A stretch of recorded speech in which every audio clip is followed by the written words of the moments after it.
साहब जी को बेनती करते हाँ कि आओ आके अपने विचार जोड़े है वो संगतां के सन्मुख रखने की कृपालता करो जी।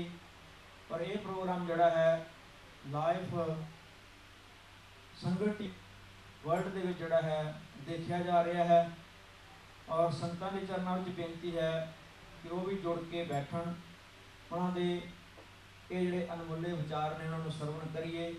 सिंह साहिब जी वाहिगुरू जी का खालसा वाहिगुरू जी की फतेह। वाहिगुरू जी की फतेह। गुरु ਸਰੂਪ ਸਾਧ संगत जीओ वडभागी हो गुरु चरणों में सज के परमात्मा की सिफत सलाह का आनंद माण रहे हो ਅਤੇ अपने बच्चों ਨੂੰ गुरु साहब जी के चरणों नाल लाउण लई प्रेरणा दे रहे हो।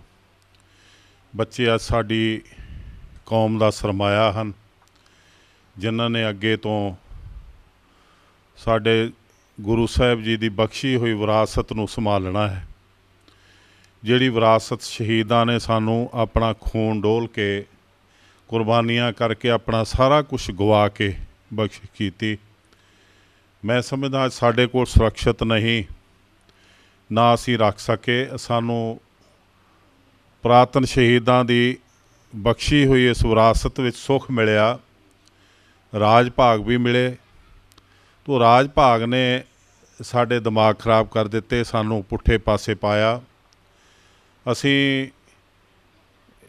ਜਿਹੜੀਆਂ ਜਥੇਬੰਦੀਆਂ ਬਣੀਆਂ सन श्रोमणी अकाली दल खास करके ये श्रोमणी अकाली दल इस करके नहीं सी बनी कि असी राज कमाउणा है, असी इस पार्टी दी राही राज भोगना है, सत्ता हासिल करनी है।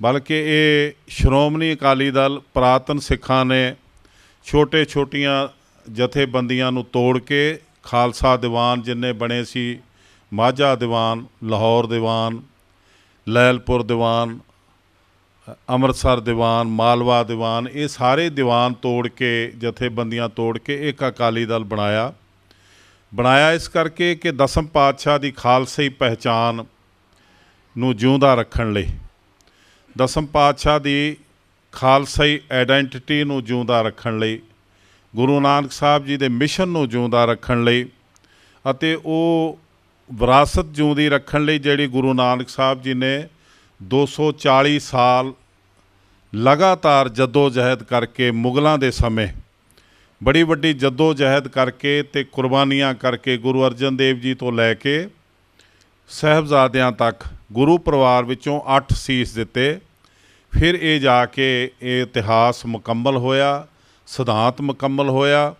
चरण पौल नूं दसम पातशाह ने त्याग के खंडे दी पौल बख्शिश की। खंडे दी पौल दे विचों जिहड़ा खालसा प्रगट किया उन्हें दरा खैबर दे दरवाजे बंद किए, दरा खैबर दा राह रोक के जिहड़ियां खालसाई निशान झुलाए उहदियां चोटियां ते।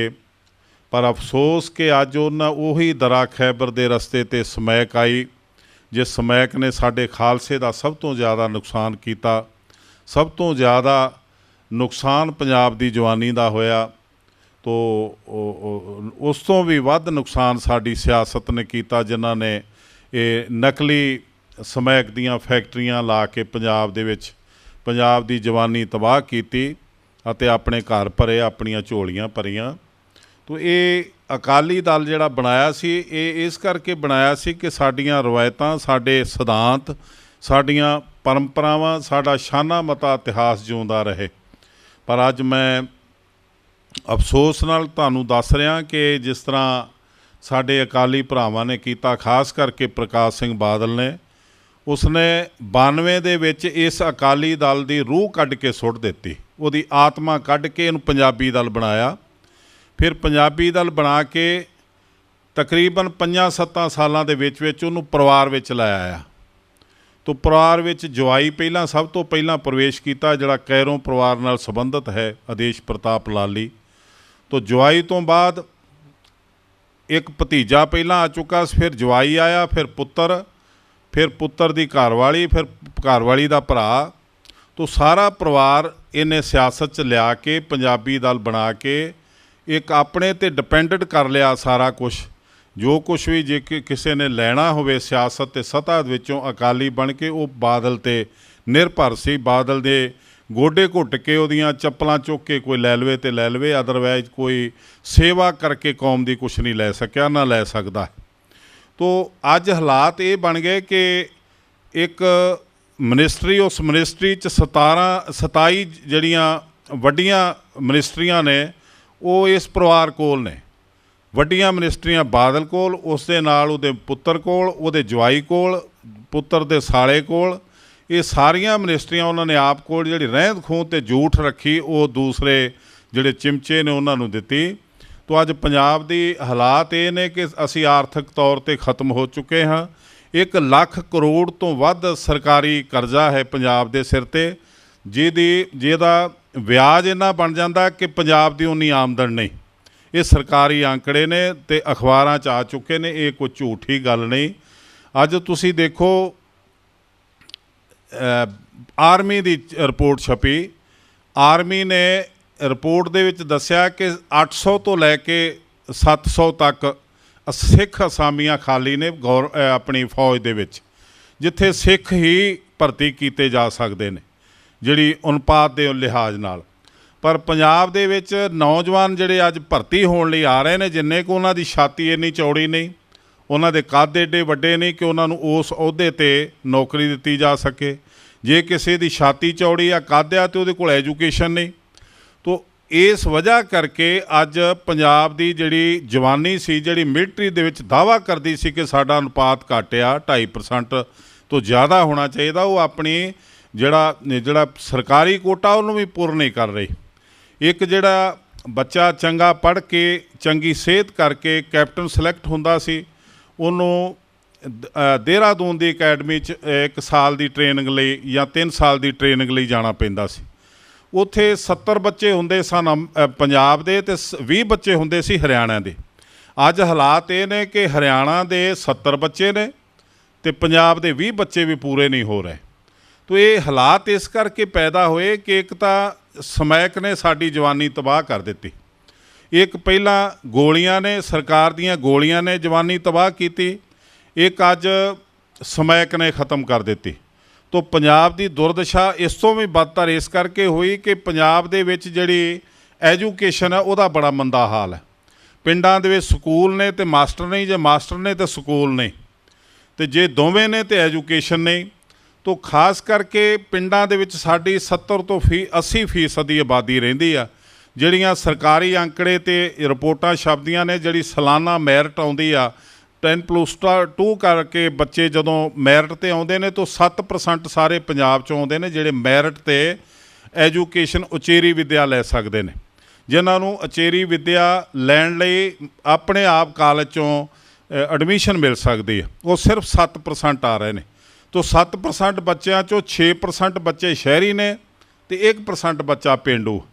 ਤੁਸੀਂ ਆਪ ਅੰਦਾਜ਼ਾ ਲਗਾ ਸਕਦੇ ਹੋ ਕਿ 70 ਤੋਂ 80% ਦੀ ਆਬਾਦੀ 'ਚੋਂ 1% ਬੱਚਾ ਮੈਰਿਟ 'ਤੇ ਆ ਰਿਹਾ ਜਿਹੜਾ ਉਚੇਰੀ ਵਿੱਦਿਆ ਹਾਸਲ ਕਰ ਸਕਦਾ। ਤੋ ਅੱਗੇ ਭਵਿੱਖ ਸਾਡਾ ਕੀ ਹੋਵੇਗਾ ਇਹਦਾ ਅੰਦਾਜ਼ਾ ਤੁਸੀਂ ਲਗਾ ਸਕਦੇ ਹੋ। ਸੋ ਜਿੰਨਾ ਵੀ ਸਰਮਾਇਆ ਸਰਕਾਰ ਦੇ ਸੋਮੇ ਸੀ, ਉਹ ਸਰਕਾਰੀ ਜਿਸ ਤਰ੍ਹਾਂ ਟਰਾਂਸਪੋਰਟ ਸੀ ਪੰਜਾਬ ਰੋਡਵੇਜ਼, ਉਹ ਖਤਮ ਹੋ ਚੁੱਕੀ ਹੈ। ਉਹ ਬਾਦਲ ਦੇ ਪਰਿਵਾਰ ਦੀ ਟਰਾਂਸਪੋਰਟ ਇਹਨੇ ਉਹ ਥਾਂ ਮੱਲ ਲਈ ਅਤੇ ਇੰਨੀ ਜ਼ਿਆਦਾ ਥਾਂ ਮੱਲ ਲਏ ਨੇ ਪੰਜਾਬ ਦੀ ਆਰਥਿਕ ਤੌਰ 'ਤੇ। ਕੋਈ ਇਹੋ ਜਿਹਾ ਵਸੀਲਾ ਨਹੀਂ ਰਿਹਾ ਜਿਹੜਾ ਪੰਜਾਬ ਸਰਕਾਰ ਜੀ ਤੋਂ ਕਮਾਈ ਕਰਕੇ ਅਤੇ ਪੰਜਾਬ ਦੇ ਵਿੱਚ ਡਿਵੈਲਪਮੈਂਟ ਕਰ ਸਕੇ। ਤੋ ਟੋਟਲ ਲੈ ਦੇ ਕੇ ਇਹ ਸੈਂਟਰ 'ਤੇ ਨਿਰਭਰ ਸੀ, ਜਿਹੜਾ ਮਨਮੋਹਨ ਸਿੰਘ ਦੇ ਦਬਕੇ ਤੋਂ ਡਰਦਾ ਜਾਂ ਸੋਨੀਆ ਦੇ ਦਬਕੇ ਤੋਂ ਜਾਂ ਇਹਦੀਆਂ ਛਲਾਵੇ ਤੋਂ ਡਰ ਕੇ ਅਤੇ ਇਹਨੂੰ ਪੈਸੇ ਦੇਈ ਜਾਂਦੀ ਸੀ ਅਤੇ ਇਹ ਉਹਨਾਂ ਨੂੰ ਮਤੇਈ ਮਾਂ ਕਹਿ ਕੇ ਅਤੇ ਭੰਡਦਾ ਹੁੰਦਾ ਸੀ। ਅੱਜ ਸਕੀ ਮਾਂ ਨੇ ਦੰਦ ਵਿਖਾਉਣੇ ਸ਼ੁਰੂ ਕਰ ਦਿੱਤੇ ਨੇ। ਅੱਜ ਬੇਹਾਲ ਹੋ ਕੇ ਅਤੇ ਤਰ੍ਹਾਂ ਤਰ੍ਹਾਂ ਦੇ ਰੰਗ ਦਿਖਾ ਰਿਹਾ ਪ੍ਰਕਾਸ਼ ਸਿੰਘ ਬਾਦਲ। ਇਹ ਸਾਡੀ ਕੌਮ ਦੀ ਬੜੀ ਢਹਿੰਦੀ ਕਲਾ ਵਾਲੇ ਪਾਸੇ ਜਾ ਰਹੀ ਗੱਲ ਜਿਹੜੀ ਹੈ, ਇਹਨੂੰ ਤੁਸੀਂ ਚੰਗੀ ਤਰ੍ਹਾਂ ਅੰਦਾਜ਼ਾ ਲਗਾ ਸਕਦੇ ਹੋ। ਜਿਹੜਾ ਧਾਰਮਿਕ ਖੇਤਰ ਆ ਉਹਦੇ ਵਿੱਚ ਆ ਥੋੜ੍ਹੇ ਦਿਨਾਂ ਤੋਂ ਜਿਹੜੀ ਪ੍ਰਬੰਧਕ ਕਮੇਟੀ ਹਰਿਆਣਾ ਹੋਂਦ ਵਿੱਚ ਆਈ, ਇਹ ਸਾਲਾਂ ਤੋਂ ਲੜ ਰਹੀ ਸੀ। ਸਾਲਾਂ ਤੋਂ ਇਸ ਕਰਕੇ ਲੜ ਰਹੇ ਸੀ ਕਿਉਂਕਿ ਹਰਿਆਣਾ ਦੇ ਵਿੱਚ ਜਿੰਨੇ ਸਿੱਖ ਨੇ ਇਹ ਵੱਖਰੇ ਅਤੇ ਅੱਡ ਇਸ ਕਰਕੇ ਦਿਸਦੇ ਨੇ ਕਿਉਂਕਿ ਪੰਜਾਬੀ ਸੂਬਾ ਜਿਹੜਾ ਜਦੋਂ ਡਿਮਾਂਡ ਕੀਤੀ ਪ੍ਰਕਾਸ਼ ਸਿੰਘ ਬਾਦਲ ਅਤੇ ਅਕਾਲੀ ਲੀਡਰਾਂ ਨੇ, ਅਤੇ ਉਦੋਂ ਜਿਹੜੀ ਹੱਦਬੰਦੀ ਬਣੀ ਉਸ ਹੱਦਬੰਦੀ ਦੇ ਵਿੱਚ ਇਹ ਹਰਿਆਣੇ ਦੇ ਵਿੱਚ ਆ ਗਏ ਸਿੱਖ, ਤੇ ਇੱਕ ਜਿਹੜੀ ਹੱਦਬੰਦੀ ਇਹਨਾਂ ਨੇ ਪੰਜਾਬ ਨਾਲੋਂ ਕੱਟ ਕੇ ਹਰਿਆਣੇ 'ਚ ਰੱਖੀ, ਉਹਦੇ ਵਿੱਚ ਬਹੁਤ ਵੱਡੀ ਤਾਦਾਦ ਸਿੱਖਾਂ ਦੀ ਚਲੀ ਗਈ। ਪਰ ਉਸ ਦਿਨ ਬਾਦਲ ਨੇ ਅਥਰੂ ਨਹੀਂ ਕੇਰਿਆ। ਉਸ ਦਿਨ ਇਹ ਨਹੀਂ ਕਿਹਾ ਕਿ ਸਾਡੇ ਭਰਾ ਇੰਨੀ ਵੱਡੀ ਤਾਦਾਦ ਦੇ ਵਿੱਚ ਹਰਿਆਣਾ 'ਚ ਚਲੇ ਗਏ ਅਤੇ ਉਹ ਇਲਾਕਾ ਸਾਨੂੰ ਦਿੱਤਾ ਜਾਵੇ। ਹਰਿਆਣੇ ਦਾ ਉਹ ਹਿੱਸਾ ਪੰਜਾਬ ਦਾ ਹਿੱਸਾ ਹੈ, ਇਹ ਦਾਅਵਾ ਨਹੀਂ ਕੀਤਾ। ਪਰ ਸਾਲਾਂ ਤੋਂ ਜਦੋਂ ਤੋਂ ਹਰਿਆਣਾ ਬਣਿਆ, ਪ੍ਰਕਾਸ਼ ਸਿੰਘ ਬਾਦਲ ਉਹਨਾਂ ਸਿੱਖਾਂ ਦਾ ਪੋਲੀਟੀਕਲ ਫਾਇਦਾ ਉਠਾਉਂਦਾ ਰਿਹਾ। ਦੇਵੀ ਲਾਲ ਪਰਿਵਾਰ ਤੋਂ ਆਪਣੀਆਂ ਜ਼ਮੀਨਾਂ ਹਾਸਲ ਕਰਦਾ ਰਿਹਾ, ਗੁੜਗਾਵਾਂ ਦੇ ਨਜ਼ਦੀਕ ਰਿਜ਼ੋਰਟ ਬਣਾ ਲਏ, ਪਰ ਹਰਿਆਣਾ ਦੇ ਸਿੱਖਾਂ ਦਾ ਮੁੱਲ ਵੱਟ ਕੇ। ਤੋਂ ਉਸ ਤੋਂ ਇਲਾਵਾ ਜਿਹੜੀਆਂ ਪ੍ਰਬੰਧਕ ਕਮੇਟੀ ਦੀਆਂ ਜ਼ਮੀਨਾਂ ਉਹ 12,000 ਤੋਂ 12,500 ਤੱਕ ਏਕੜ 12,500 ਏਕੜ ਜ਼ਮੀਨਾਂ ਹਰਿਆਣਾ ਦੇ ਵਿੱਚ ਪੈਂਦੀਆਂ ਪ੍ਰਬੰਧਕ ਕਮੇਟੀ ਦੇ ਅੰਡਰ ਜਿਹੜੀਆਂ ਆਉਂਦੀਆਂ ਨੇ। ਤੋ ਇੰਨੀਆਂ ਜ਼ਮੀਨਾਂ ਕੌਡੀਆਂ ਦੇ ਭਾਅ ਜਿਸ ਤਰ੍ਹਾਂ ਲੀਜ਼ 'ਤੇ ਇਸ ਪ੍ਰਕਾਸ਼ ਸਿੰਘ ਬਾਦਲ ਨੇ ਆਪਣੇ ਰਿਸ਼ਤੇਦਾਰਾਂ ਨੂੰ ਤੇ ਜਾਂ ਯਾਰਾਂ ਦੋਸਤਾਂ ਨੂੰ ਜਾਂ ਆਪਣੇ ਚਹੇਤਿਆਂ ਨੂੰ ਦਵਾਈਆਂ। ਅਤੇ ਇਸ ਤੋਂ ਇਲਾਵਾ ਆਪ ਉਹਨੇ 24 ਏਕੜ ਜ਼ਮੀਨ ਮਾਰਕੰਡਾ ਵਿੱਚ ਜਿਹੜੀ ਬੜੀ ਬੇਸ਼ਕੀਮਤ ਜ਼ਮੀਨ ਸੀ ਉਹ ਕੌਡੀਆਂ ਦੇ ਭਾਅ 'ਤੇ 99 ਸਾਲ ਲਈ ਲੀਜ਼ 'ਤੇ ਲਈ, ਅਤੇ ਉਹਦਾ ਇੰਤਕਾਲ ਵੀ ਆਪ ਕਰਵਾ ਚੁੱਕਾ ਹੈ। ਤੋ ਪੈਸੇ ਗੁਰੂ ਘਰ ਦੇ, ਜ਼ਮੀਨ ਗੁਰੂ ਘਰ ਦੀ, ਮਾਲਕ ਆਪ ਬਣ ਗਿਆ ਇੰਸਟੀਚਿਊਟ ਬਣਾਉਣ ਲਈ। ਤੋ ਇਹ ਜਿੰਨੀ ਲੁੱਟ ਇਸ ਬੰਦੇ ਨੇ ਮਚਾਈ, ਉਹਦੀ ਵਜ੍ਹਾ ਨਾਲ ਹਰਿਆਣਾ ਦੇ ਸਿੱਖ ਦੁਖੀ ਹੋਏ। ਇਹ ਹਰਿਆਣਾ ਕਮੇਟੀ ਮੰਗਣ ਲੱਗੇ ਅਤੇ ਉਹਨਾਂ ਦੀ ਜਦੋਜਹਿਦ ਇਹ ਕਈ ਸਾਲ ਪਹਿਲਾਂ ਜਦੋਂ ਪ੍ਰਬੰਧਕ ਕਮੇਟੀ ਦੀਆਂ ਪਹਿਲੀਆਂ ਇਲੈਕਸ਼ਨਾਂ ਹੋਈਆਂ, ਉਹਨਾਂ ਦੇ ਵਿੱਚ ਉਹਨਾਂ ਨੇ ਕਮੇਟੀ ਦੇ ਇਲੈਕਸ਼ਨ ਹੀ ਇਸੇ ਏਜੰਡੇ 'ਤੇ ਲੜੀ। ਹਰਿਆਣਾ ਪ੍ਰਬੰਧਕ ਕਮੇਟੀ ਪਾਰਟੀ ਬਣਾ ਕੇ ਉਹਨਾਂ ਇਲੈਕਸ਼ਨ ਲੜੀ ਅਤੇ ਹਰਿਆਣੇ ਦੀਆਂ 11 ਸੀਟਾਂ 'ਚੋਂ 7 ਸੀਟਾਂ ਜਿੱਤੀਆਂ, ਜਿਹਨੂੰ ਨਜ਼ਰਅੰਦਾਜ਼ ਕਰਕੇ ਨਾ ਅਕਾਲੀ ਦਲ ਨੇ ਨਾ ਸਰਕਾਰ ਨੇ ਕੋਈ ਉਹਨਾਂ ਦੇ ਹੱਕ 'ਚ ਫੈਸਲਾ ਲਿਆ, ਬਲਕਿ ਉਹਨਾਂ ਨੂੰ ਖਰਾਬ ਕਰਨ ਲੱਗੇ। ਤੋ ਅੱਜ ਯਕਦਮ ਜਦੋਂ ਹਾਲਾਤ ਸਿਆਸੀ ਇਹੋ ਜਿਹੇ ਬਣੇ ਕਿ ਉਹ ਹਰਿਆਣੇ ਦੇ ਸਿੱਖਾਂ ਦੀ ਕੁਛ ਸੁਣੀ ਗਈ, ਉਹਨਾਂ ਕਮੇਟੀ ਦਾ ਐਲਾਨ ਕਰਵਾ ਲਿਆ ਅਤੇ ਅੱਜ ਤੜਫਦਾ ਫਿਰਦਾ ਮਗਰਮੱਛ ਦੇ ਆਂਸੂ ਦਿਖਾਉਂਦਾ ਸਾਨੂੰ। ਤੁਸੀਂ ਦੇਖਿਆ ਸਾਰੀ ਜ਼ਿੰਦਗੀ ਸਾਡੀਆਂ ਧੀਆਂ ਭੈਣਾਂ ਥਾਣਿਆਂ 'ਚ ਕੁੱਟੀ ਦੀਆਂ ਰਹੀਆਂ, ਬੇਇੱਜ਼ਤ ਹੁੰਦੀਆਂ ਰਹੀਆਂ, ਇਹਦੀ ਅੱਖ 'ਚੋਂ ਕਦੀ ਅਥਰੂ ਨਹੀਂ ਵਗਿਆ।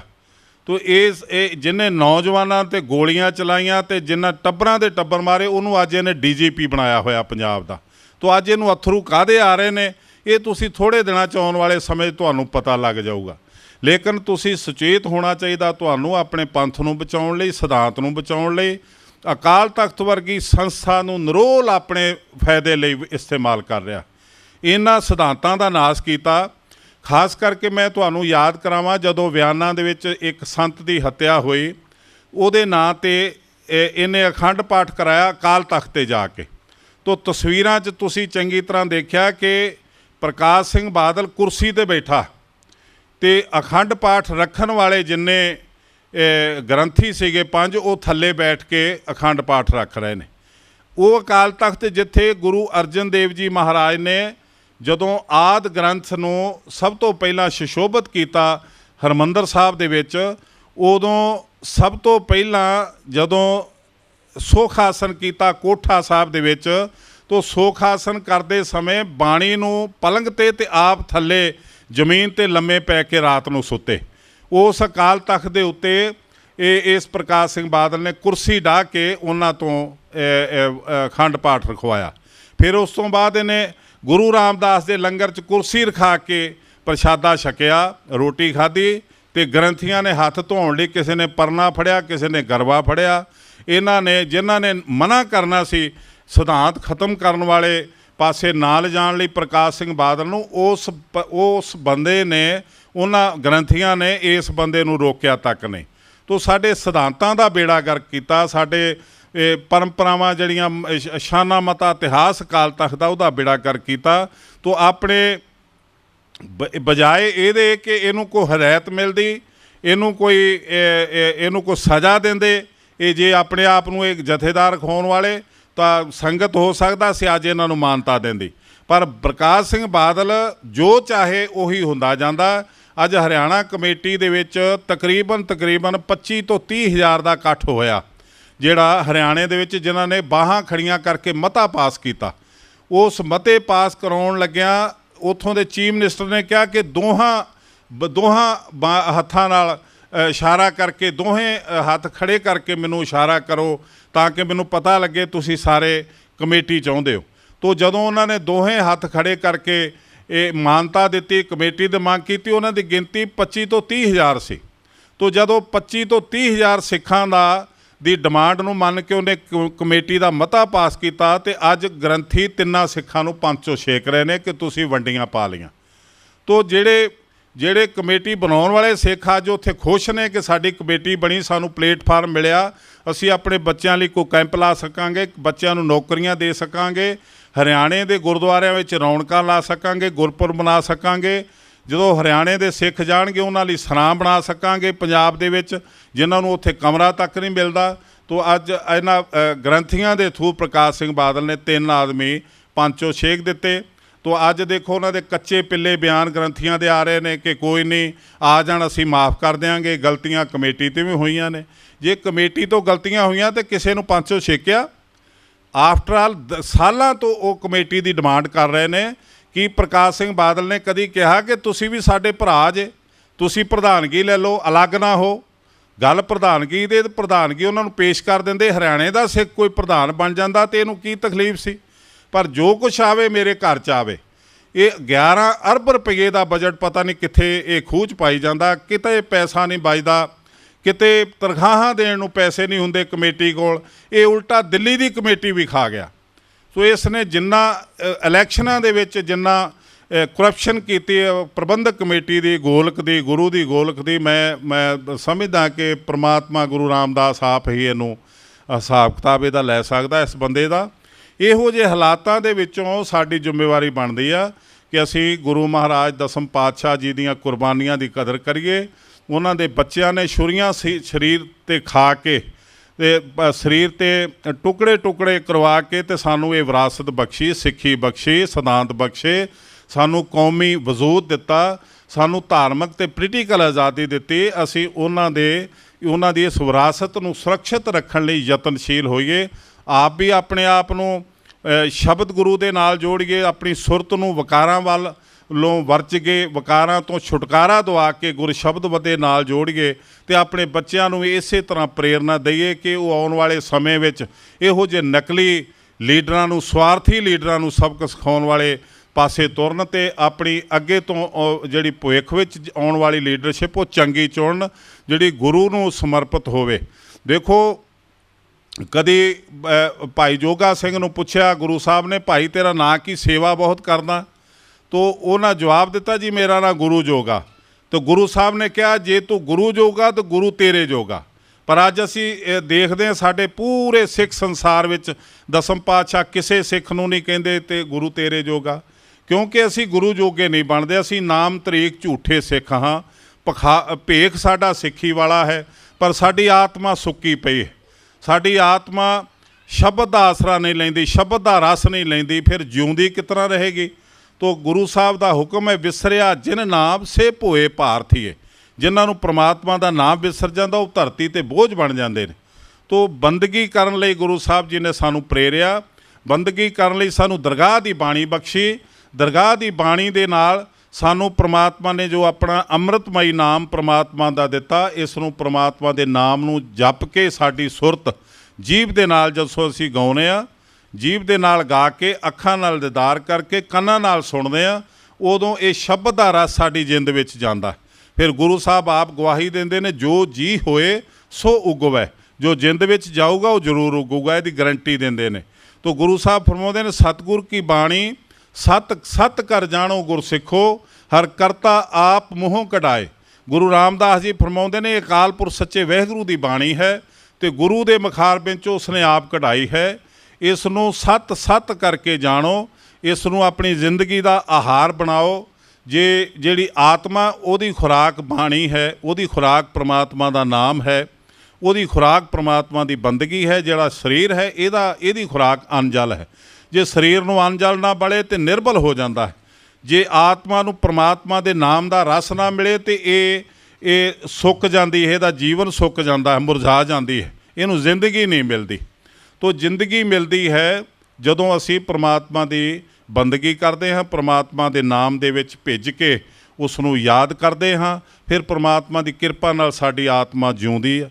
ਜਦੋਂ ਜਿਉਂਦੀ ਆਤਮਾ ਹੋਵੇ ਤੇ ਉਦੋਂ ਜੀਵਨ ਮੁਕਤ ਹੋ ਜਾਈਦਾ। ਉਸ ਨੂੰ ਉਦੋਂ ਬਾਅਦ 84 ਕੱਟਣ ਤੇ ਕਟਾਉਣ ਵਾਲੀਆਂ ਜੁਗਤੀਆਂ ਕਿਸੇ ਤੋਂ ਮੰਗਣ ਦੀ ਜਾਂ ਲੈਣ ਦੀ ਲੋੜ ਨਹੀਂ। ਗੁਰੂ ਸਾਹਿਬ ਜਿਉਂਦੇ ਜੀ ਮੁਕਤ ਦਿੰਦਾ। ਜਿਸ ਤਰ੍ਹਾਂ ਗੁਰੂ ਸਾਹਿਬ ਜੀ ਨੇ ਗੁਰੂ ਗ੍ਰੰਥ ਸਾਹਿਬ ਵਿੱਚ ਗਰੰਟੀ ਦਿੱਤੀ ਨਾ, ਇੱਕ ਪ੍ਰਮਾਤਮਾ ਨੂੰ ਸੰਬੋਧਨ ਕਰਕੇ ਕਿ ਮੂਹੇ ਹੋਏ ਜੋ ਮੁਕਤ ਦੇ ਹੋਗੇ, ਮੁਕਤ ਨਾ ਜਾਣੇ ਕੋਇਲਾ। ਜੇ ਮਰਨ ਤੋਂ ਬਾਅਦ ਮੁਕਤੀ ਮਿਲੀ ਤਾਂ ਉਹਨੂੰ ਕੌਣ ਦੇਖੂਗਾ, ਕੌਣ ਜਾਣੂਗਾ। ਤੋ ਇਸ ਕਰਕੇ ਪ੍ਰਮਾਤਮਾ ਦੀ ਇਹ ਸ਼ਬਦ ਦੀ ਬਰਕਤ ਨਾਲ ਸਾਨੂੰ ਜਿਉਂਦੇ ਜੀ ਮੁਕਤੀ ਮਿਲਣੀ ਹੈ ਤੇ ਪ੍ਰਮਾਤਮਾ ਦੀ ਬੰਦਗੀ ਕਰਕੇ। ਕਿਉਂਕਿ ਸਿੱਖ ਦੀ ਸੁਰਤ ਤੇ ਗੁਰੂ ਦਾ ਸ਼ਬਦ ਜਦੋਂ ਦੋਵੇਂ ਆਪਸ ਵਿੱਚ ਮਿਲਦੇ ਨੇ, ਜਦੋਂ ਇਹਨਾਂ ਦਾ ਸੰਯੋਗ ਬਣਦਾ, ਉਦੋਂ ਅਕਾਲ ਪੁਰਖ ਸੱਚੇ ਵਾਹਿਗੁਰੂ ਦੇ ਨਾਲ ਆਤਮਾ ਦਾ ਪਰਮਾਤਮਾ ਨਾਲ ਮਿਲਾਪ ਹੁੰਦਾ ਹੈ। ਇਸ ਤੋਂ ਪਰੇ ਜਾ ਕੇ ਗੱਲਾਂ ਸਾਰੀਆਂ ਝੂਠੀਆਂ ਨੇ। ਅਸੀਂ ਦਿਖਾਵੇ ਦੇ ਭੇਖ ਸਿੱਖੀ ਵਾਲੇ ਰੱਖ ਕੇ ਸਿੱਖ ਨਹੀਂ ਬਣ ਸਕਦੇ। ਤੋ ਗੁਰੂ ਸਾਹਿਬ ਨੇ ਇਸੇ ਕਰਕੇ ਕਿਹਾ ਮੈਨੂੰ ਰਹਿਤ ਪਿਆਰੀ ਹੈ, ਰਹਿਤ ਪਿਆਰੀ ਆ। ਉਹਦੇ ਸਿੱਖ ਦੀ ਰਹਿਤ ਦੇ ਨਾਲ ਗੁਰੂ ਸਾਹਿਬ ਜੀ ਦਾ ਆਪਣਾ ਰਿਸ਼ਤਾ ਜਾਂ ਸੰਬੰਧ ਹੈ। ਜਦੋਂ ਗੁਰੂ ਸਾਹਿਬ ਜੀ ਅਕਾਲ ਚਲਾਣਾ ਕਰਨ ਲੱਗੇ, ਅਕਾਲ ਪੁਰਖ ਦੇ ਚਰਨਾਂ 'ਚ ਜਾਣ ਲੱਗੇ, ਤਾਂ ਉਸ ਤੋਂ ਪਹਿਲਾਂ ਉਹਨਾਂ ਨੇ ਆਪ ਆਪਣੀ ਚਿਖਾ ਬਣਵਾਈ। ਤੋ ਸਿੱਖਾਂ ਨੇ ਚੰਦਨ ਦੀ ਚਿਖਾ ਬਣਾਈ। ਤੋ ਫਿਰ ਗੁਰੂ ਸਾਹਿਬ ਨੇ ਕਿਹਾ ਕਿ ਇਹਦੇ 4 ਫੇਰੇ ਕਣਾਤਾਂ ਤਾਣ ਦਿਓ, ਕੋਈ ਝਾਤੀ ਨਾ ਮਾਰੇ। ਫਿਰ ਕਣਾਤਾਂ ਤਾਣੀਆਂ। ਫਿਰ ਜਦੋਂ ਇਤਿਹਾਸਕਾਰ ਲਿਖਦਾ ਕਿ ਅਸਵਾਰੇ ਕਾ ਰੂਪ ਨਜ਼ਰੀ ਆਇਆ, ਤੋ ਉਦੋਂ ਸਿੱਖਾਂ ਨੇ ਕਿਹਾ ਕਿ ਜੀ ਸੱਚੇ ਪਾਤਸ਼ਾਹ ਪਾਕੀ ਨਾਈ ਪਾਕ, ਹੁਕਮ ਹੋਏ ਜੋ ਖਾਲਸਾ ਮੱਥਾ ਕਹਾਂ ਟੇਕੇ। ਤੋ ਗੁਰੂ ਸਾਹਿਬ ਨੇ ਹੁਕਮ ਦਿੱਤਾ ਕਿ 10 ਪਾਤਸ਼ਾਹੀਆਂ ਦੀ ਬਾਣੀ ਗੁਰੂ ਗ੍ਰੰਥ ਸਾਹਿਬ ਨੂੰ ਮੱਥਾ ਟੇਕਣਾ ਤੇ 5 ਸਿੱਖਾਂ ਨੂੰ ਮੇਰਾ ਸਰੂਪ ਜਾਣ ਕੇ ਉਹਦੀ ਸੇਵਾ ਕਰਨੀ, ਉਹਦੀ ਇੱਜ਼ਤ ਕਰਨੀ। ਤੋ ਮੇਰੀ ਆਤਮਾ ਗ੍ਰੰਥ ਵਿੱਚ, ਪ੍ਰਾਣ ਪੰਥ ਵਿੱਚ। ਤੋ ਜੋ ਖਾਲਸੇ ਕੀ ਰਹਿਤ ਵਿਚਾਰੇਗਾ ਤਿਸਕਾ ਬੇਲੀ ਹਾਂ। ਤੋ ਸਿੱਖਾਂ ਨੂੰ ਇਹ ਕਿਹਾ ਕਿ ਮੈਂ ਖਾਲਸਾ ਅਕਾਲ ਕੋ ਸੌਂਪਾ, ਜੋ ਖਾਲਸੇ ਕੀ ਰਹਿਤ ਵਿਚਾਰੇਗਾ ਤਿਸਕਾ ਬੇਲੀ ਹਾਂ। ਜਬ ਇਹ ਕਹੇ ਵਿਪਰਨ ਕੀ ਰੀਤ ਤਾਂ ਮੈਂ ਨਾ ਕਰੂੰ ਇਨਕੀ ਪ੍ਰਤੀਤ। ਤੋ ਆਪਾਂ ਨੂੰ ਚਾਹੀਦਾ ਕਿ ਅਸੀਂ ਰਹਿਤ ਮਰਿਆਦਾ ਵਿੱਚ ਰਹਿ ਕੇ ਆਪਣਾ ਜੀਵਨ ਬਤੀਤ ਕਰੀਏ। ਜਿਨ੍ਹਾਂ ਨੇ ਸਿੱਖੀ ਨੂੰ ਤਿਆਗ ਕੇ ਕੋਈ ਆਪਣਾ ਰੂਪ ਸਰੂਪ ਵਿਗਾੜਿਆ ਜਾਂ ਨਵਾਂ ਬਣਾਇਆ, ਨਾ ਕੁਝ ਖੱਟ ਕੇ ਗਏ ਨਾ ਖੱਟ ਸਕਦੇ ਨੇ। ਜੋ ਪ੍ਰਮਾਤਮਾ ਨੇ ਸਿੱਖੀ ਸਰੂਪ ਸਾਨੂੰ ਦਿੱਤਾ, ਉਹਦੇ ਤੋਂ ਜ਼ਿਆਦਾ ਸੁੰਦਰਤਾ ਸਾਨੂੰ ਨਹੀਂ ਮਿਲ ਸਕਦੀ। ਬਾਕੀ ਸੁੰਦਰਤਾ ਅੰਦਰ ਦੀ ਹੁੰਦੀ ਹੈ। ਜਦੋਂ ਬੰਦਗੀ ਕਰਦਾ ਬੰਦਾ, ਪ੍ਰਮਾਤਮਾ ਦੇ ਨੇੜੇ ਹੁੰਦਾ, ਉਹਦੇ ਨੂਰ, ਉਹਦੇ ਚਿਹਰੇ 'ਤੇ ਸੁੰਦਰਤਾ ਆਉਂਦੀ ਹੈ, ਉਹਦੀਆਂ ਗੱਲਾਂ 'ਚ ਸੁੰਦਰਤਾ ਆਉਂਦੀ ਹੈ, ਉਹਦੇ ਖਿਆਲਾਂ 'ਚ ਸੁੰਦਰਤਾ ਆਉਂਦੀ ਹੈ, ਉਹਦੇ ਵਿਵਹਾਰ ਵਿੱਚ ਸੁੰਦਰਤਾ ਆਉਂਦੀ ਹੈ। ਤੋ ਜਿਸ ਨੂੰ ਦੁਨੀਆ ਸਵੀਕਾਰ ਕਰਦੀ ਹੈ, ਜਿਸ ਤੋਂ ਦੁਨੀਆ ਪ੍ਰੇਰਨਾ ਲੈ ਕੇ ਜਾਂ ਪ੍ਰਭਾਵਿਤ ਹੋ ਕੇ ਉਹਦੇ ਨੇੜੇ ਲੱਗਦੀ ਹੈ ਜਾਂ ਨੇੜੇ ਲੱਗਣ ਲਈ ਯਤਨਸ਼ੀਲ ਹੁੰਦੀ ਹੈ। ਤੋ ਜਿਹੜੇ ਗੁਰੂ ਤੋਂ ਬੇਮੁਖ ਹੁੰਦੇ ਨੇ, ਉਹਨਾਂ ਤੋਂ ਦੁਨੀਆ ਵੀ ਦੂਰ ਭੱਜਦੀ ਹੈ। ਤੋ ਗੁਰੂ ਸਾਹਿਬ ਜੀ ਨੇ ਵੀ ਕਿਹਾ ਕਿ ਸਾਕਤ ਦੇ ਨਾਲ ਮੂੰਹ ਨਹੀਂ ਲਾਉਣਾ। ਤੋ ਜਿਸ ਤਰ੍ਹਾਂ ਕਬੀਰ ਜੀ ਨੇ ਫਰਮਾਇਆ ਕਿ ਕਬੀਰ ਸਾਕਤ ਸੰਗ ਨਾ ਕੀਜੀਏ, ਦੂਰੋਂ ਜਾਈਏ ਭਾਗ। ਤੋ ਸਾਕਤ ਮਨੁੱਖ ਦਾ ਸਾਨੂੰ ਸੰਗਤ ਕਰਨ ਲਈ ਬਹੁਤ ਕੜੜਾਈ ਦੇ ਨਾਲ ਗੁਰੂ ਸਾਹਿਬ ਨੇ ਵਰਜਿਆ। ਤੋ ਇਹ ਕਬੀਰ ਮਾਰੀ ਮਰੂ ਕਸੰਗ ਕੀ, ਕੇਲੇ ਨਿਕਟ ਜੋ ਬੇਰ, ਉਹ ਝੂਲੇ ਉਹ ਚੀਰੀਏ, ਸਾਕਤ ਸੰਗ ਨਾ ਹੇਰ।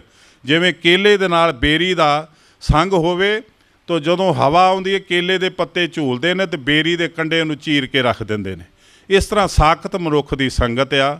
ਤੋ ਗੁਰੂ ਸਾਹਿਬ ਫਰਮਾਉਂਦੇ ਨੇ ਕਿ ਸਾਕਤ ਮਨੁੱਖ ਤੋਂ ਬਚ ਕੇ ਰਹੋ। ਬੰਦਗੀ ਕਰਨ ਵਾਲੇ, ਪ੍ਰਮਾਤਮਾ ਦੇ ਨਾਮ ਜਪਣ ਵਾਲੇ, ਜਿਵੇਂ ਅਰਦਾਸ ਦੇ ਵਿੱਚ ਅਸੀਂ ਮੰਗ ਕਰਦੇ ਹਾਂ, ਸਹੀ ਪਿਆਰੇ ਮੇਲ ਜਿਨ੍ਹਾਂ ਮਿਲਿਆ ਤੇਰਾ ਨਾਮ ਚਿੱਤੇ ਆਵੇ। ਸੋ ਅਕਾਲ ਪੁਰਖ ਸੱਚੇ ਵਾਹਿਗੁਰੂ ਸਾਡੇ 'ਤੇ ਕਿਰਪਾ ਕਰਨ। ਤੁਸੀਂ ਪ੍ਰਦੇਸਾਂ 'ਚ ਆ ਕੇ ਇੰਨੇ ਗੁਰੂ ਸਾਹਿਬ ਦੇ ਨੇੜੇ ਆਪਣੇ ਆਪ ਨੂੰ ਪਰਿਵਾਰ ਬਣਾ ਕੇ ਜਿਸ ਤਰ੍ਹਾਂ ਰਹਿੰਦੇ ਹੋ, ਇਹ ਬੜੀ ਖੁਸ਼ੀ ਦੀ ਗੱਲ ਹੈ। ਪੰਜਾਬ 'ਚ ਨਜ਼ਾਰੇ ਨਹੀਂ ਮਿਲਦੇ ਦੇਖਣ ਨੂੰ। ਪੰਜਾਬ ਦੇ ਵਿੱਚ ਜ਼ਿਆਦਾਤਰ ਗੁਰਦੁਆਰਿਆਂ 'ਚ ਟੇਪਾਂ ਵੱਜਦੀਆਂ ਨੇ, ਅਤੇ ਜੇ ਕਿਤੇ ਗੁਰੂ ਦੇ ਪਿਆਰੇ ਜਾਂਦੇ ਨੇ ਬਹੁਤ ਘੱਟ ਜਾਂਦੇ ਨੇ, ਅਤੇ ਟੇਪ 'ਤੇ ਉਹ ਲਾ ਦਿੰਦੇ ਨੇ ਸਾਰਾ ਸ਼ਬਦ ਕੀਰਤਨ ਅਤੇ ਜੋ ਕੁਛ ਵੀ ਆ ਰਵਾਇਤਾਂ ਜੋ ਕੁਛ ਵੀ ਨੇ। ਪਰ ਇਸ ਤਰ੍ਹਾਂ ਜਿਹੜੇ ਦੀਵਾਨ ਲੱਗਦੇ ਨੇ ਸ੍ਰੀਚਰਵਾਰ ਨੂੰ, ਇਤਵਾਰ ਨੂੰ ਤੁਹਾਡੇ ਬਾਹਰ ਪ੍ਰਦੇਸ਼ਾਂ ਦੇ ਵੀ, ਇਹ ਉੱਥੇ ਨਹੀਂ ਦੇਖਣ ਨੂੰ ਮਿਲਦੇ। ਜਿਹੜੇ ਤੁਸੀਂ ਲੰਗਰ ਲਾ ਕੇ ਘਰਾਂ ਨੂੰ ਤਾਲੇ ਲਾ ਕੇ ਗੁਰੂ ਘਰ 'ਚ ਆ ਜਾਂਦੇ ਜੇ ਸੰਗਤ ਰੂਪ ਵਿੱਚ, ਇੱਕ ਪਰਿਵਾਰ ਵਿੱਚ, ਇਹ ਗੁਰੂ ਸਾਹਿਬ ਜੀ ਦੀ ਪੀੜ੍ਹੀ ਆ ਜਿਹੜੀ ਜੁਗ ਜੁਗੋ ਸਦ ਪੀੜ੍ਹੀ ਗੁਰੂ ਚੱਲਣ। ਇਹ ਉਹ ਸਤਿਗੁਰੂ ਸੱਚੇ ਪਾਤਸ਼ਾਹ ਦੀ ਪੀੜ੍ਹੀ ਜਿਹੜੀ ਯੁੱਗਾਂ ਤੱਕ ਚੱਲਣੀ। ਇਸ ਸੰਗਤ ਦੇ ਤੁਸੀਂ ਮੈਂਬਰ ਬਣ ਕੇ ਜਿਹੜਾ ਗੁਰੂ ਨੂੰ ਯਾਦ ਕਰਦੇ ਹੋ, ਗੁਰੂ ਦੀਆਂ ਰਵਾਇਤਾਂ ਅਨੁਸਾਰ ਆਪਣਾ ਜੀਵਨ ਬਤੀਤ ਕਰਨ ਲਈ ਵਚਨਬੱਧ ਹੁੰਦੇ ਹੋ। ਅਤੇ ਅੱਜ ਤੁਸੀਂ ਆਪਣੇ ਬੱਚਿਆਂ ਨੂੰ ਗੁਰੂ ਦੇ ਨਾਲ ਜੋੜਨ ਲਈ, ਉਹਨਾਂ ਨੂੰ ਪ੍ਰੇਰਨਾ ਦੇਣ ਲਈ ਗੁਰੂ ਘਰ 'ਚ ਤੁਸੀਂ ਲਿਆਂਦਾ। ਇਹ ਬਹੁਤ ਸ਼ਲਾਘਾਯੋਗ ਉੱਦਮ ਅਤੇ ਉਪਰਾਲਾ ਹੈ। ਤੋ ਜਿਸ ਤਰ੍ਹਾਂ ਬੀਬੀ ਬਲਬੀਰ ਕੌਰ ਜੀ ਨੇ ਪਹਿਲਾਂ ਫਰਾਂਸ ਦੇ ਵਿੱਚ, ਹੁਣ ਤੁਹਾਡੇ ਕੋਲ ਆ ਕੇ ਬੱਚਿਆਂ ਲਈ ਟਾਈਮ ਦਿੱਤਾ ਅਤੇ ਤੁਹਾਨੂੰ ਪ੍ਰੇਰਨਾ ਦਿੱਤੀ, ਮੈਂ ਉਹਨਾਂ ਦਾ ਧੰਨਵਾਦ ਕਰਦਾ। ਤੁਸੀਂ ਪ੍ਰਬੰਧਕਾਂ ਨੇ ਜਿਹੜਾ ਜਿੰਨਾ ਕੁ ਉਪਰਾਲਾ ਕੀਤਾ ਜਾਂ ਧਿਆਨ ਦਿੱਤਾ, ਅਤੇ ਮੈਂ ਆਸ ਰੱਖੂੰਗਾ ਕਿ ਜਦੋਂ ਵੀ ਛੁੱਟੀਆਂ ਹੋਣ, ਜਦੋਂ ਵੀ ਬੱਚਿਆਂ ਦਾ ਟਾਈਮ ਹੋਵੇ, ਇਹਨਾਂ ਨੂੰ ਇਸ ਪਾਸੇ ਲਾ ਕੇ ਅੱਜ ਤੁਸੀਂ ਆਪਣਾ ਅਜਮਾ ਸਕਦੇ ਹੋ। ਜੇ ਤੁਸੀਂ ਘਰਾਂ 'ਚ ਆਪ ਪਾਠ ਕਰਦੇ ਹੋਵੋਗੇ ਅਤੇ ਛੋਟੇ ਬੱਚੇ ਤੁਹਾਡੇ ਵੱਲ ਵੇਖ ਕੇ ਰੀਸ ਨਾਲ ਪਾਠ ਕਰਨਗੇ। ਜਦੋਂ ਤੁਸੀਂ ਆਪ ਟੀਵੀ ਦੇ ਪ੍ਰੇਮੀ ਬਣ ਜਾਓਗੇ ਅਤੇ ਬਾਜ਼ਾਰਾਂ ਦੇ ਸ਼ੋਪਿੰਗ ਸੈਂਟਰਾਂ 'ਤੇ ਘੁੰਮਣ ਦੇ ਪ੍ਰੇਮੀ ਬਣੋਗੇ, ਬੱਚਿਆਂ ਦੀ ਵੀ ਰੀਝ ਉਹੀ ਹੋਊਗੀ। ਤੋ ਇਹ ਕੁਦਰਤੀ ਆ, ਸੰਗਤ ਨਾਲ ਰੰਗਤ ਮਿਲਦੀ ਆ। ਤੁਸੀਂ ਗੁਰਬਾਣੀ ਨੂੰ ਆਪ ਘਰਾਂ 'ਚ ਅਧਿਐਨ ਕਰਨ ਲਈ 2 ਸੈਂਚੀਆਂ ਦਾ ਘਰਾਂ 'ਚ ਲਿਆ ਕੇ 1 ਸੈਂਚੀ ਨੂੰ ਪ੍ਰਕਾਸ਼ ਕਰੋ, ਇੱਕ ਨੂੰ ਅਲਮਾਰੀ 'ਚ ਸਾਫ਼ ਸੁਥਰੀ ਥਾਂ 'ਤੇ ਸੰਤੋਖ ਕੇ ਰੱਖ ਦਿਓ। 3 ਅੰਗ ਘੱਟੋ ਘੱਟ ਪੜ੍ਹੋਗੇ ਤਾਂ ਸਾਲ ਬਾਅਦ ਤੁਸੀਂ ਭੋਗ ਪਾ ਸਕਦੇ ਹੋ। ਜਦੋਂ ਭੋਗ ਪਾਓਗੇ ਤੁਸੀਂ ਗੁਰੂਆਂ ਦੀ ਸੰਗਤ, ਮਹਾਤਮਾ ਦੀ ਸੰਗਤ, ਜਿਹੜੇ ਰੱਬੀ ਨੂਰ ਨਾਲ ਭਰਪੂਰ ਸਨ, ਜਿਨ੍ਹਾਂ ਨੂੰ ਗੁਰੂ ਨੇ ਪਿਆਰ ਕੀਤਾ, ਉਹਨਾਂ ਮਹਾਂਪੁਰਖਾਂ ਦੀ ਸੰਗਤ ਕਰੋਗੇ ਅਤੇ ਤੁਹਾਨੂੰ ਰਜ਼ੇਵਾਂ ਆਊਗਾ, ਤਸੱਲੀ ਆਊਗੀ। ਇੱਕ ਜਿਸ ਤਰ੍ਹਾਂ ਭੁੱਖਾ ਹੋਵੇ ਅਤੇ ਉਹਨੂੰ ਪ੍ਰਸ਼ਾਦਾ ਛਕਣ ਦੀ ਲੋੜ ਪੈਂਦੀ ਆ, ਜਦੋਂ ਪ੍ਰਸ਼ਾਦਾ ਕੋਈ ਹੋਰ ਛਕੇ ਅਤੇ ਆਪ ਨੂੰ ਰਜ਼ੇਵਾਂ ਨਹੀਂ ਆਉਂਦਾ। ਇਹ ਖੁਰਾਕ ਹੈ ਆਤਮਾ ਦੀ ਖੁਰਾਕ। ਜਿੰਨੀ ਦੇਰ ਤੁਸੀਂ ਆਪ ਨਹੀਂ ਲਓਗੇ ਉਨੀ ਦੇਰ ਤੱਕ ਕੰਮ ਨਹੀਂ ਬਣਨਾ। ਤੁਸੀਂ ਹਰਿਮੰਦਰ ਸਾਹਿਬ ਪੈਸੇ ਭੇਜ ਕੇ ਅਖੰਡ ਪਾਠ ਕਰਾਓਗੇ, ਉਹ ਭਾਈ ਸਾਹਿਬ ਜਿਹੜੇ ਪਾਠੀ ਹੋਣਗੇ, ਜੇ ਉਹ ਰੀਝ ਨਾਲ, ਸ਼ੌਕ ਨਾਲ ਪਾਠ ਕਰਨਗੇ ਗੁਰੂ ਪ੍ਰੇਮ ਵਿੱਚ, ਉਹਨਾਂ ਦਾ ਭਲਾ ਹੋਊਗਾ। ਤੋ ਤੁਹਾਨੂੰ ਤੇ ਅਰਦਾਸ ਕਰਨਗੇ ਜਦੋਂ ਤੁਹਾਡਾ ਨਾਂ ਲੈ ਕੇ ਵੀ ਤੁਸੀਂ ਇੰਨੇ ਪੈਸੇ ਭੇਜੇ। ਤੋ ਗੁਰੂ ਸਾਹਿਬ ਸਾਨੂੰ ਤਾਂ ਇਹੀ ਹਦਾਇਤ ਦਿੰਦੇ ਨੇ, ਤੀਰਥ ਤਪ ਦਇਆ ਦਤ ਦਾਨ, ਜੇ ਕੋ ਪਾਵੇ ਤਿਲ ਕਾ ਮਾਣ। ਜੇ ਦਿੱਤਾ ਹੋਇਆ ਦਾਨ ਜਿਹੜਾ ਉਹ ਤਿਲ ਮਾਤਰ ਮਾਣ ਜ਼ਰੂਰ ਮਿਲਦਾ, ਉਹ ਵੀ ਹੰਕਾਰ ਦੇ ਰੂਪ 'ਚ ਜੋ ਅਸੀਂ ਬਦਲ ਕੇ ਅਤੇ ਉਹ ਤੋਂ ਨੁਕਸਾਨ ਉਠਾਉਂਦੇ।